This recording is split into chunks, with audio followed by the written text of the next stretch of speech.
So Sacramento will get the first possession. Here's Jeter.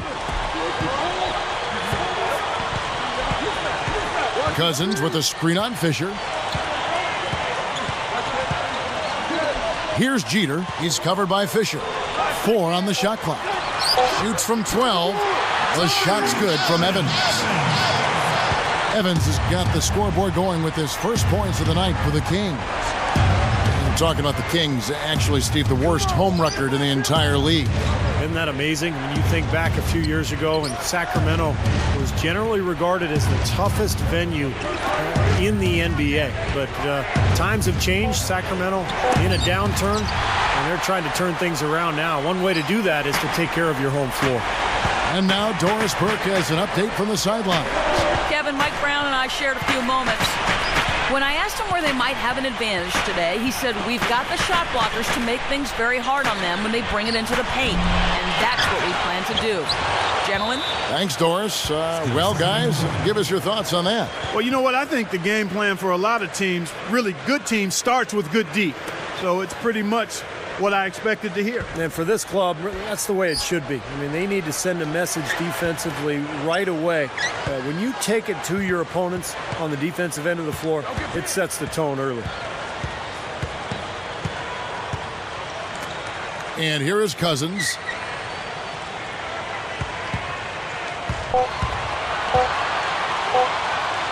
Second chance shot. Another miss. Boy, they had their chance there, but couldn't get it to go. I thought Gasol got off to such a fast start last season, but he might have worn down as the season went on. He was asked to play big minutes, especially early when Andrew Bynum was out with the injury. Open look.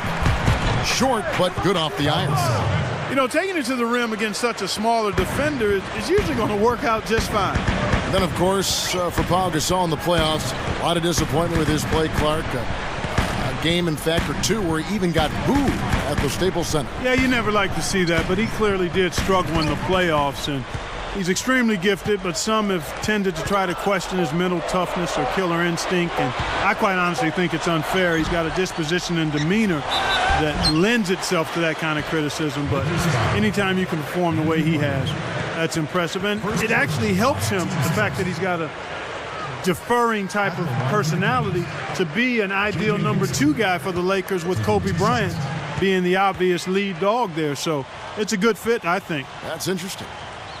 That free throw good from Hickson. You know, I think a lot of pressure was on J.J. Hickson, the young forward for the Kings, after the departure of LeBron James. And he had mixed results, but this guy has tremendous potential going forward. Second free throw, no good.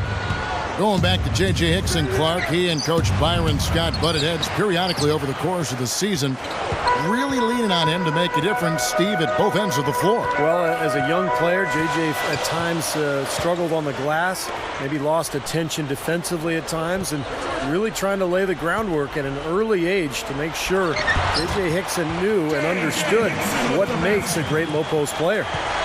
Now, they'll take as many of those high-percentage shots as they can get, guys. Bynum with a screen on Evans. Kobe kicks to Bynum. The jump hook. Count that one. You know, he always gets the ball in the right spot down there, Kevin, because he excels at doing his work early and establishing that position inside. Here's Jeter.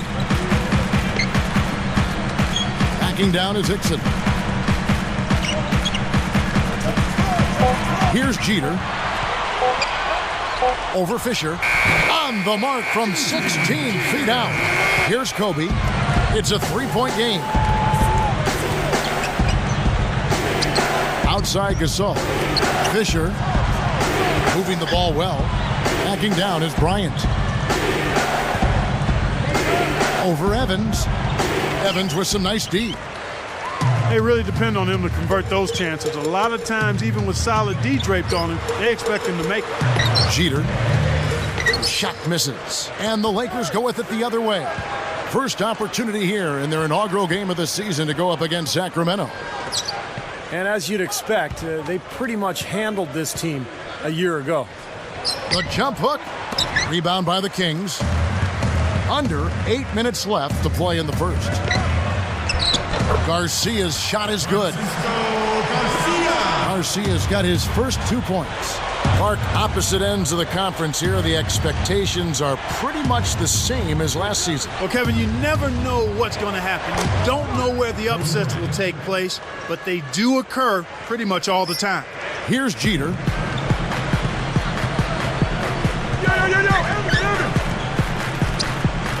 Back to Cousins. Bynum on him. And Cousins kicks to Jeter. Evans outside. Just 5 to shoot. And the bucket counts, and he's on his way to the free throw line. Try to make it a 3-point play. Well, you know, when Tyreek Evans was drafted by the Kings in 2009, they promoted him as the point guard of the future. But I think people are starting to realize he's probably more of a shooting guard because of his scorer's mentality. Here's what Sacramento's going with right now. Dante Green is checked in for Garcia. And it's Thornton in for Eugene Jeter. And that one falls for Evans. You know, when you talk about Evans at the shooting guard position, Clark, he's got the size, 6'6", and almost a 7-foot arm span. Oh, and he is so strong. And, you know, I think, especially for a player of his age, in certain matchups, he's a guy you can maybe play at the small forward spot, but I think he's got to have the ball in his hands. And he's not a bad playmaker, but his strength is certainly his scoring ability. Cousins, the pass to Hickson. It's stolen by Odom. Oh, that was a great steal, preventing what may have been an easy hoop. Everybody's running. Outside, Kobe.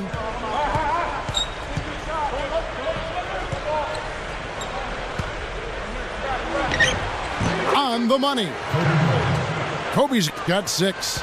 Strong first quarter. He's really made the most of his opportunities. Cousins with a screen on Fisher.